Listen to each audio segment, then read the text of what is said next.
तो आज का ये डीप डाइव है स्वतंत्र भारत में संगीत के माहौल पर। हमारे पास एक स्रोत है, एक दस्तावेज है जो आज़ादी के ठीक बाद के उस दौर को देखता है। और हमारा मिशन है इस दस्तावेज के जरिए ये समझना कि संगीत का प्रचार प्रसार अचानक इतनी तेजी से कैसे बढ़ा और उस वक्त मतलब उम्मीदें क्या थीं। हाँ, ये बहुत दिलचस्प दौर था। शुरुआत में ये दस्तावेज कहता है कि जैसे ही राष्ट्रीय सरकार बनी, देश में संगीत का प्रचार तेजी से होने लगा। चलिए इसे खोलते हैं। ये रफ्तार कैसे आई? मतलब सिर्फ सरकारी चाहत से तो ऐसा नहीं होता ना?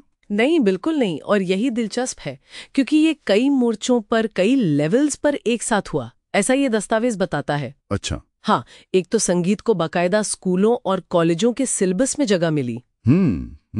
यहाँ तक कि कुछ विश्वविद्यालयों ने इसे एमए की परीक्षाओं में भी मतलब एक विषय के तौर पर शामिल कर लिया। अरे वाह! तो ये सिर्फ शौकिया तौर पर नहीं बल्कि अकादमिक तौर पर इसे गंभीरता देने की कोशिश दिखाता है। सही बात है।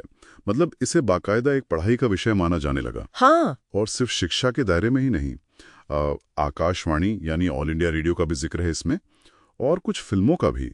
इनका क्या रोल रहा होगा? हाँ बिल्कुल, आकाशवाणी तो उस वक्त आप सोचिए जानकारी और मनोरंजन का सबसे बड़ा जरिया था, है ना? हाँ, घर घर में रेडियो था। बिल्कुल। तो उसके जरिए शास्त्रीय संगीत भी, सुगम संगीत भी, वो सब लोगों तक पहुंचा। और फिल्मों ने भी जाहिर है अपने संगीत से लोगों की दिलचस्पी जगाई। हाँ, फिल्मों का संगीत तो हमेशा से पॉपुलर रहा है। और इसके अलावा दस्तावेज ये भी बताता है कि अलग अलग शहरों में कई नई संगीत सिखाने वाली संस्थाएं, इंस्टीट्यूट्स वगैरह, वो भी ठीक ढंग से चलने लगी। अच्छा, यानी इंस्टीट्यूशनल सपोर्ट भी बढ़ा। हाँ, तो ये एक तरह का पूरा इकोसिस्टम तैयार हो रहा था, जैसे औपचारिक शिक्षा, फिर मास मीडिया और सीखने की नई जगह भी। ये बात वाकई गौर करने वाली है कि ये सिर्फ ऊपर से मतलब संस्थानों से ही नहीं हो रहा था। इसमें ये भी लिखा है कि जो पढ़ा लिखा तबका था, एजुकेटेड क्लास, वो संगीत की अहमियत को समझने लगा था। हाँ, ये बड़ा बदलाव था। और कमाल की बात यह है कि दिलचस्पी सिर्फ अमीर या ऊंचे घरानों की युवाओं में ही नहीं बढ़ी, बल्कि आम लोगों में, जनसाधारण में भी संगीत का शौक जागा।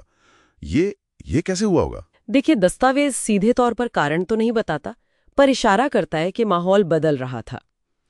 शायद आजादी के बाद अपनी संस्कृति को जानने समझने की एक नई लहर थी। हाँ, हो सकता है, एक राष्ट्रीय गौरव वाली बात। हाँ बिल्कुल।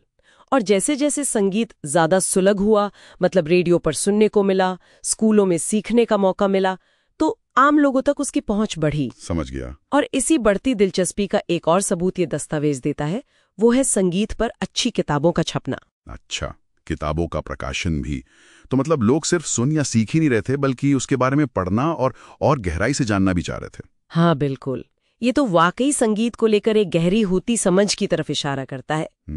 और इसी सब को देखकर मतलब शिक्षा में जगह मिलना, रेडियो फिल्मों से प्रचार, नई संस्थाएं खुलना, आम लोगों की बढ़ती दिलचस्पी और फिर अच्छी किताबों का आना, दस्तावेज, इन सब को संगीत कला के विकास के लिए बहुत अच्छे संकेत, शुभ लक्षण मानता है। अच्छा। एक तरह से ये सोर्स उस दौर की जो उम्मीदें थीं, जो आशावाद था, उसको दिखाता है। तो कुल मिलाकर ये दस्तावेज आजादी के बाद के भारत में संगीत को लेकर एक बहुत ही सकारात्मक, बहुत ही उम्मीदों से भरी तस्वीर पेश कर रहा है। ऐसा लगता है जैसे सब मानकर चल रहे थे कि बस अब भारतीय संगीत का सुनहरा दौर आने ही वाला है। हाँ, इसका जो निष्कर्ष है वो बहुत आशावादी है, बहुत ऑप्टिमिस्टिक है।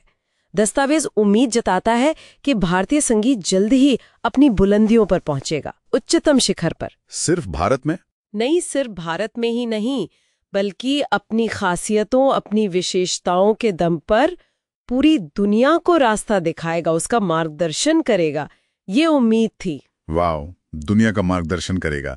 और यहीं पर ये हमें एक दिलचस्प सवाल के साथ छोड़ देता है। ये दस्तावेज भारतीय संगीत की उन खास विशेषताओं की बात करता है जिनके बल पर वो दुनिया का मार्गदर्शन करने की क्षमता रखता था, ऐसा सोचा गया। तो उस समय के नजरिए से ऐसी कौन सी अनोखी बातें या गुण सोचे गए होंगे भारतीय संगीत में जो उसे ये वैश्विक भूमिका दिला सकते थे? इस पर सोचने के लिए बहुत कुछ है ना? हाँ बिल्कुल, ये एक बहुत बड़ा सवाल है कि वो कौन सी विशेषताएं थी।